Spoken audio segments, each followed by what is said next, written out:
Oi pessoal, bem-vindo ao canal. Antes de qualquer coisa, não é inscrito no canal ainda, se inscreva e ative as notificações para receber as próximas resenhas. E hoje eu quero falar com vocês sobre um autor que eu não conhecia, mas que assim, foi paixão à primeira história, que é o Murakami. E hoje eu vou falar com vocês sobre Ouça a Canção do Vento e Pinball 1973.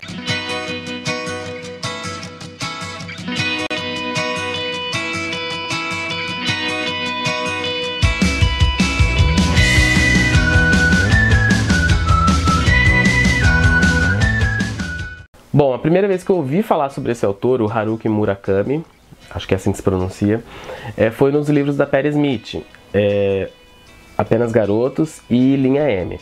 Ele é um autor que ela gosta bastante, que ela cita sempre, e aí aquele nome ficou na minha cabeça, e aí quando eu vi que a editora Alfaguara tinha lançado esse livro aqui, todo lindão, capa dura, que são as duas primeiras histórias que ele escreveu, falei, bom, é por aí então que eu vou começar para ver se eu gosto, vou gostar desse autor ou não. E assim, não foi dinheiro perdido, um autor muito bom que eu gostei bastante. Depois eu fui ver que o Murakami era na verdade o autor daquela trilogia 1Q84 que eu via sempre aí nas promoções, nos sites, nas livrarias.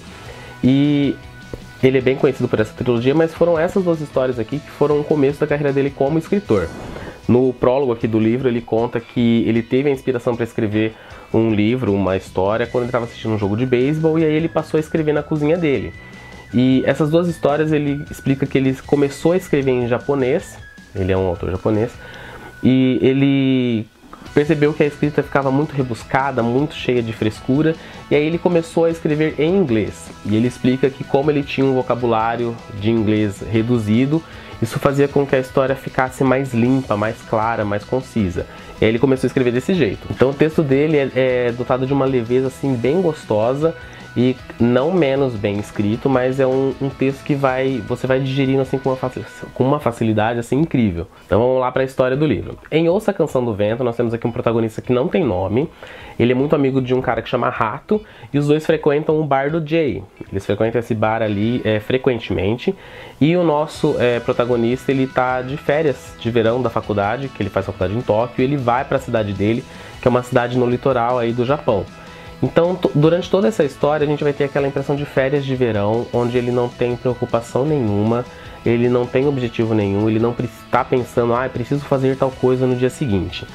E no meio da história ele vai acabar encontrando uma moça que tá meio bêbada ali num bar, e eles meio que vão construir ali uma relação bem diferente. É bem interessante ver todo esse livro que eu guardo na minha memória, que esse livro é bem aquela viagem de férias que você faz, que parece que é aquela viagem perfeita, que não teve empecilho nenhum, e é esse o clima que eu sinto dessa primeira história.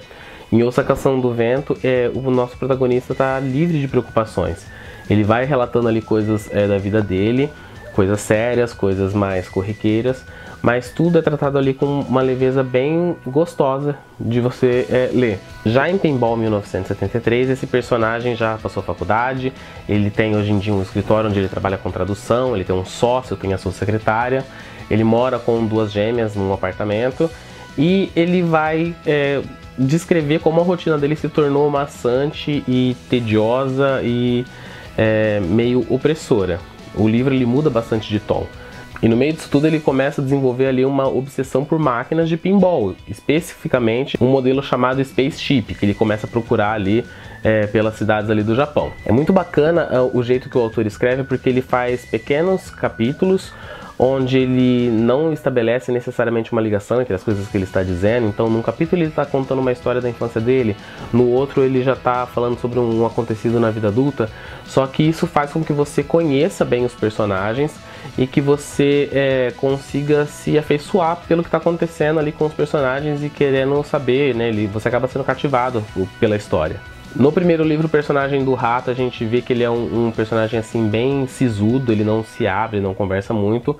No segundo livro, o Pinball, a gente vai saber um pouco mais sobre a história dele, do porquê ele é assim.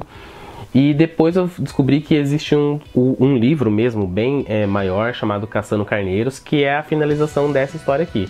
Então com certeza esse é o próximo livro que eu preciso adquirir desse autor. Enfim, pessoal, foi uma descoberta muito gostosa esse novo autor, achei o texto dele muito gostoso, com certeza vou acompanhar aí os próximos livros dele. Já é mais um autor para fazer coleção, mais dinheiro a ser gasto. Fica aí a dica para vocês também procurarem esse autor se vocês nunca leram nada dele, que eu acho que vocês não vão se arrepender. Se vocês já conhecem outros livros do Murakami, usem aí os comentários para entrar em contato comigo, falem o que vocês acharam dos outros livros dele e até a próxima leitura.